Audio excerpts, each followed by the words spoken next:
Good morning বন্ধুসকল। যোৱাকালি মোৰ বসন্তীখন পামচাৰ হ'ল ডিউটি ঠাইত। অলপ টেনশ্যন হৈ আছিল, কিয়নো এখন চাইকেল পামচাৰ মাৰিবলৈ 3 কিলোমিটাৰমান যাব লাগিব। কপাল ভাল আছিল, কাষৰ ৰুমৰ এজনে বোলে পামচাৰ মাৰে, বন্ধুজনে ক'লে। আৰু তেখেতক সোধাত তেখেতে ক'লে যে হ'ব বাৰু, মই পামচাৰ মাৰি দিম। আৰু তেখেতে মোৰ পামচাৰ মাৰিবলৈ চাইকেলখনৰ ৰেডি হৈ গ'ল। আৰু এয়া দেখিছে নহয়, চাইকেলখন চাইছে কেনেকুৱা ধৰণৰ।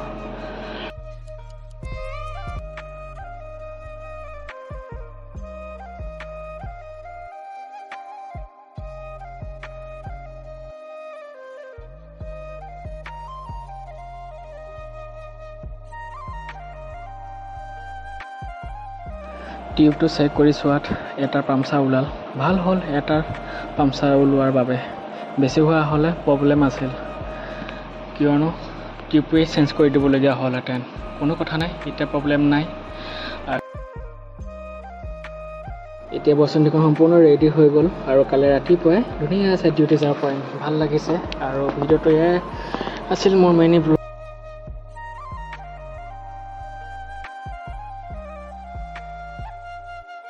প্লিজ আপোনালোকে মোৰ চেনেলটো ছাবস্ক্ৰাইব কৰি দিবলৈ নাপাহৰিব।